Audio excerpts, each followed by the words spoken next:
Hello everyone, welcome to a brand new park, a brand new project in Jurassic World Evolution 3, actually my first park in Jurassic World Evolution 3, because I bought the game like a couple of days ago, so, very new to me. And before I start explaining all this, I actually want to say that arrival point is actually a blueprint from SaeNiuu. I hope I said that right, but I will be putting the name and the share code on screen. But first of all, this park is in the Alpine Biocene map and a square map, sorry. And I've made the mountain myself. Okay, so this the idea for this park or behind this park is that it's not actually like that much of a park. It is kinda okay, but the idea for this park is this like natural reserve where dinosaurs can roam freely, or at least some of them, because we are going to have others on enclosures, like in this video with the Velociraptor. But the idea behind this is that a group of scientists, now that dinosaurs are living among us and with humans and coexisting with them, they've found this valley and they decided to rescue animals, or dinosaurs shall I say, from all over the world and give them home here. Okay, so to protect them and create a kind of a stable ecosystem. So that's the whole idea behind this. I wrote kind of a story, but I'll be telling that story more in depth in the final tour, which is very far away because we've just started. But yeah, I hope this project goes well, because I really like it. The first time I saw in the trailer like an Alpine lodge or kind of hotel, I knew I wanted to make an Alpine park, or some kind of site with an Alpine style. And yeah, I just love it. I just love this game. I've played two previous ones, also loved them, but this is a whole new level. Dinosaurs look so good. The game, the lighting, it looks everything so good. So also I want to say that I know that this everything I build here is because I'm not really good at modular building, sorry, at least for now.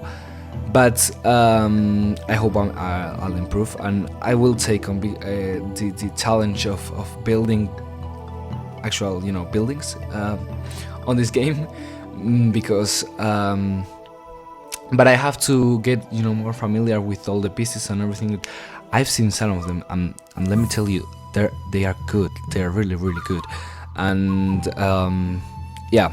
But for this first time, I just wanted to like the foundation, so to speak, and make it really simple, but make it look good. And I know the paths and everything, they are not decorated as well as they could be, and I promise I will do that in the next episode. But as I said, I wanted to just start it and get the base right.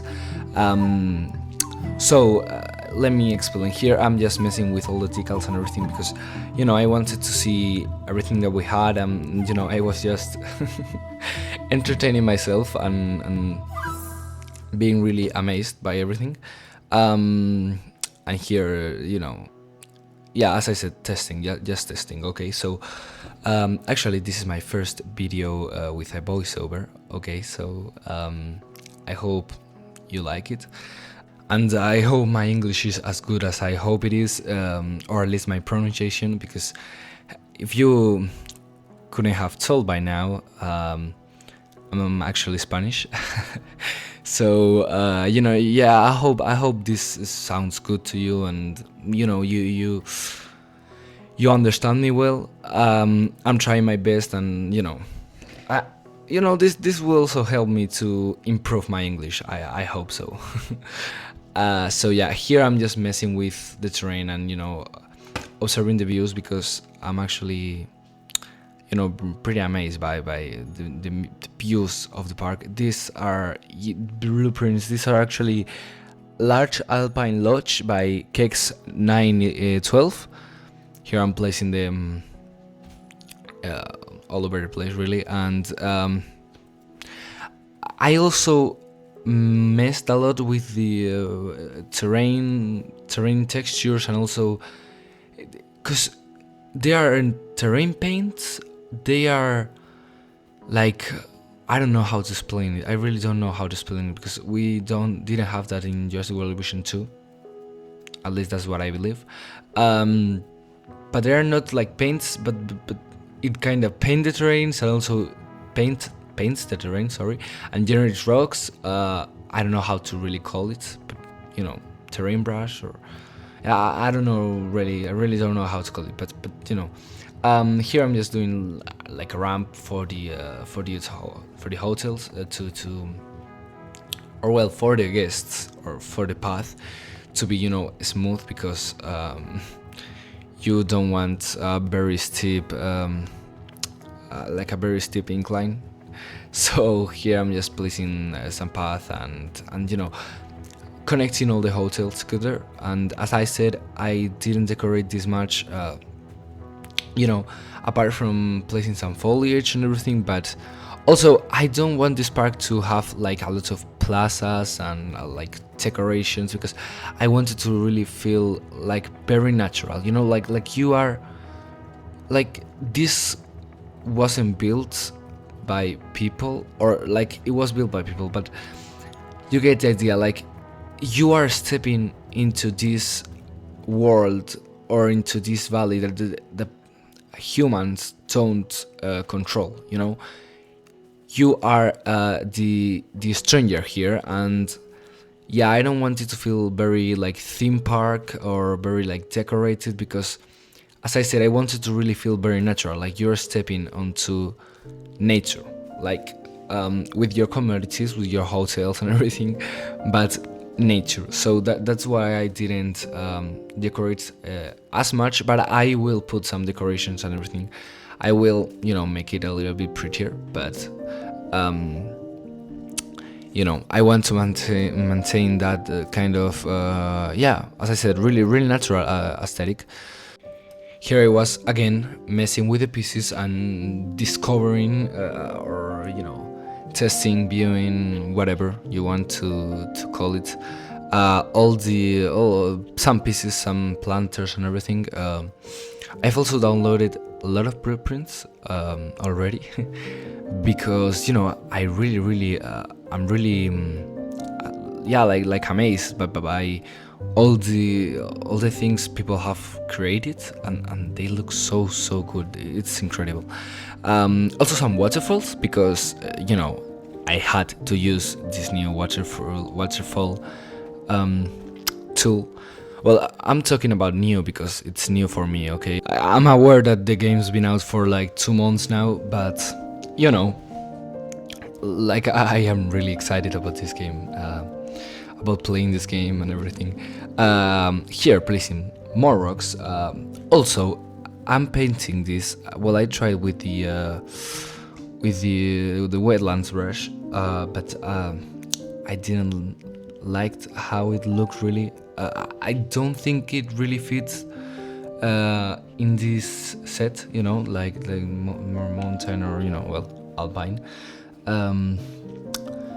So yeah, that's why I ended up using like the grass for where the water is falling, because I think it made sense, that where there's water, there's plants and everything, because they can grow there, they can drink from it. Or well, I don't think they don't literally drink, but you get what I mean. So yeah, plants, and I did it both on this one and on this other one. So yeah, again, placing more plants, bushes. Sorry. Yeah, and not only on the bottom of the waterfall, but also on the top, as you can see here. Although I put dead trees, because I really liked how they looked. Like there's really no much more of a reason, as I really liked how they looked. So yeah, and I think putting grass on the top and bottom of the waterfall, I don't know, I think it looks really good. I don't know why, I just think it really looks good, so yeah, I left it in. So here placing again more trees, because I really wanted this to you know, to look natural, to feel natural, like you're stepping into a living ecosystem, and you know, into wildness. So yeah, that's why. Here I'm actually starting with the Velociraptor's enclosure, and I had to start with Velociraptor because it's one of my favorite well, dinosaurs in the game and dinosaurs overall in real life. With Dinosaurus, that's also, you know, I think two of them are my, you know, two favorite dinosaurs, and yeah, I think Velociraptor is my favorite dinosaur in the game, so I had to start with it because, you know, with the in the new game it looks so much better, it just looks incredible, so I wanted them in the park as soon as possible, so that's why I started with them. And you know, as I had this like little space, well, not little really, but you know, this rounded space surrounded by like you know, that cliff, I decided to use that space to house the Velociraptors. So yeah, just doing natural barriers here with rocks so that it feels much more natural, like there is no fences here, you can't see any fences, well, they aren't any fences, there aren't any fences, so yeah, you kind of feel like you're watching the animal in its you know, natural habitat, and yeah, this fits with the park a lot, or you know, with this idea of a reserve a lot, because you don't really want fences, right? If you are trying to keep the dinosaurs, you know, living like they are in their natural habitat, as I said. Also, this waterfall thing, I didn't really plan for it. I just, you know, used the water brush and it happened, and it looked so good, so I had to keep it in. And yeah, I love this waterfall feature they've added to the game. So decorating with more foliage again, and you know, they now have water to, well, they don't swim, but to bathe, I guess, and to drink from, very important. Here, just, you know, painting everything, trying to get it to look as natural as possible, and as natural as I can. These trees were obstructing the view, so I removed them. And you know, now I'm going to build a nest for the raptors, the Velociraptor, sorry, which is actually a blueprint. Here it is, and the name and the shortcode are appearing on screen right now. But here the foliage wasn't dynamic biome foliage, you know, that changes with each biome you place it in. It was just tropical foliage, so I had to delete it and, you know, place my own foliage there that, you know, suits the biome.